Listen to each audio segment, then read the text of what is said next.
The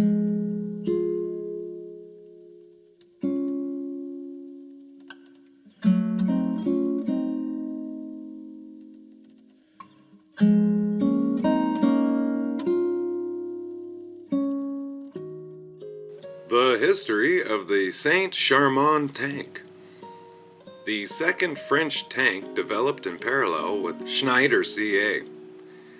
The Saint Chamond was the second tank built by France in 1917. It dwarfed the Renault FT and was the most heavily armored Allied tank of the war. It was also one of the pioneering generations of armored boxes, which actually never really succeeded in any way other than demonstrating the inability to cope with rough terrains of the Holt chassis. With a long haul and feeble 90 horsepower engine for nearly 25 tons of solid steel, its prospects never matched the reality of trench warfare. When the Schneider project was unveiled to a limited access, some officers were outraged that it had completely bypassed their own requirements and normal course of military conception program. Moreover, when Eugène Brillé worked on the C1 series, he refused to share his patent, which was Schneider's property, with the rival company. FAMH bases a Saint Chamond near Clermont-Ferrand in the center of France. As a result of this, FAMH, which intended to build the CA1 after a government order, developed their own model, which ultimately was given the name of the town where it was built. FAMH, just as Schneider, was a company working closely with the Army and Navy, based in a coal and mineral-rich industrial region. The whole project started under the close survey of Colonel Emile Remalajo, a gifted artillery engineer who had a strong financial interest in the Saint Chamond company. It was producing a local-built enhanced version of the famous model 1897 Cannon D75. The world's first field gun fitted with a hydro-pneumatic recoil mechanism, later widely copied and built under license abroad. The Cannon D75mm TR Saint Chamond was a model produced in large quantities. Colonel Remalajo insisted from the start, departing from the original Schneider design, that the Saint Chamond be equipped with this gun. The only way to carry the 75mm in a satisfactory way was to put it in the front rather than on the side positions. This required a specialty crafted new hull to fit the existing modified baby Holt chassis. This engine was placed in the center with no compartmentalization. The weaponry was pushed fore and aft, 4 machine guns in all, in small sponsons. The hull was basically a big rectangular box with armor plating designed to sustain the average infantry fire. The engine was quite innovative, using for the first time a patented electric transmission already proven on railcars.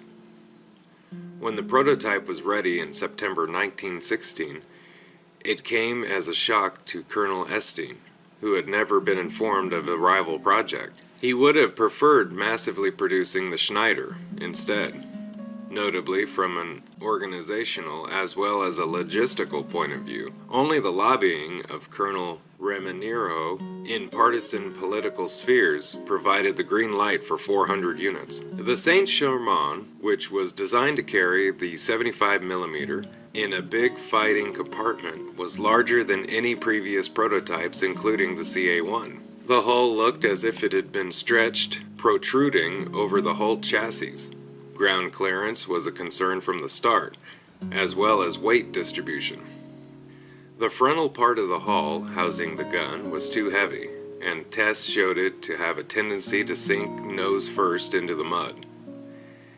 A modified version, including a new raised incline glacis with new observation slits and sloped roof to deflect German grenades. The heavy 75mm was replaced by the lighter model 1897 after the 165th vehicle. But none of these modifications altered the tank's behavior on rough terrain. The overhang was too much for the chassis. This longer hull also meant that stability was compromised.